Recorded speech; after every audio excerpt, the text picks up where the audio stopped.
జమ్మూ కాశ్మీర్ పహల్గాంలో ఉగ్రదాడికి పాల్గొన్న ఉగ్రవాదుల ఊహా చిత్రాలను కేంద్రం విడుదల చేసింది. ముగ్గురు ఉగ్రవాదుల ఊహా చిత్రాలను అధికారులు విడుదల చేశారు. అటు దాడికి ముందు నలుగురు ఉగ్రవాదులు దిగిన ఫోటో వైరల్ గా మారింది. మరోవైపు పహల్గాంలో కాల్పులు జరిగిన ప్రదేశాన్ని కేంద్ర హోంమంత్రి అమిత్ షా పరిశీలించారు.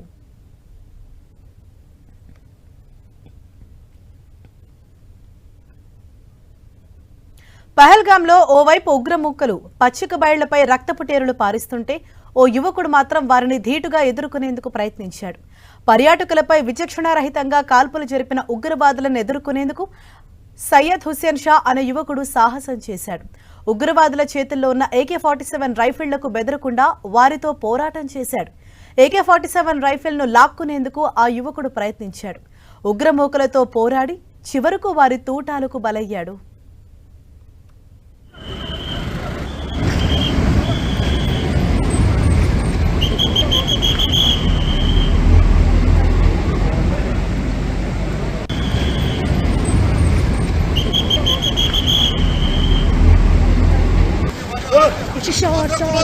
సయ్యద్ అదిల్ హుస్సేన్ షా జమ్మూ కాశ్మీర్లోని అనంతనాగ్ జిల్లాకు చెందిన యువకుడు.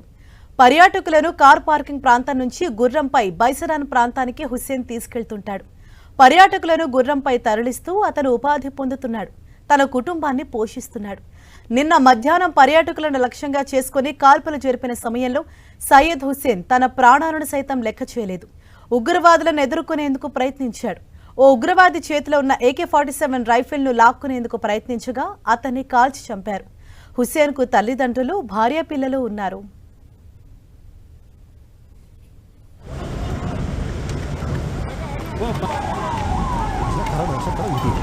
గుర్రం తోలుతో ఇంటిని పోషించే తన కొడుకును ఉగ్రవాదులు అన్యాయంగా పొట్టను పెట్టుకున్నారని హుస్సేన్ తల్లి గుండె లవిసేలా రోధించింది.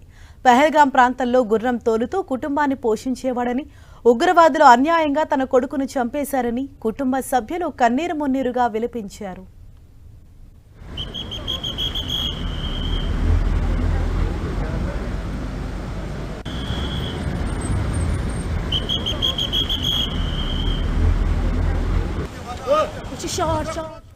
నిన్న పహల్గాంలో టూరిస్టులపై ఉగ్రవాదులు జరిపిన దాడుల్లో సయ్యద్ హుస్సేన్ షా అనే యువకుడు తన ప్రాణాలు కోల్పోయాడు.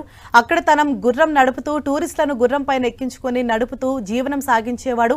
తన కుటుంబాన్ని కూడా వచ్చిన డబ్బులతో పోషించేవాడు. అయితే నిన్న ఒక్కసారిగా టూరిస్టుల పైన ఉగ్రవాదులు అటాక్ చేయడంతో తన ప్రాణాలను ఏమాత్రం లెక్క చేయకుండా ఒక్కసారిగా వారితో పోరాడే ప్రయత్నం చేశాడు. ఒక ఉగ్రవాది నుంచి తన చేతిలో ఉన్న AK-47 రైఫిల్ను లాక్కునే ప్రయత్నం చేశాడు. ఆ సమయంలోనే వారి తూటాలకు అతను బలయ్యాడు. ఇంతటి విషాద ఘటనకు సంబంధించి కుటుంబ సభ్యులు కూడా కన్నీరు మున్నీరుగా విలిపిస్తున్నారు. ముష్కరుల చేతిలో ఉన్న AK-47 రైఫిల్ను లాక్కునేందుకు ప్రయత్నిస్తున్న క్రమంలోనే అతను వారి తూటాలకు బలయ్యాడు. జమ్మూ కాశ్మీర్ పహల్గాంలో ఉగ్రదాడికి పాల్గొన్న ఉగ్రవాదుల ఊహా చిత్రాలను కేంద్రం విడుదల చేసింది. ముగ్గురు ఉగ్రవాదుల ఊహా చిత్రాలను అధికారులు విడుదల చేశారు. అటు దాడికి ముందు నలుగురు ఉగ్రవాదులు దిగిన ఫోటో ఇప్పుడు వైరల్ గా మారింది. మరోవైపు పహల్గాంలో కాల్పులు జరిగిన ప్రదేశాన్ని కేంద్ర హోంమంత్రి అమిత్ షా పరిశీలించారు.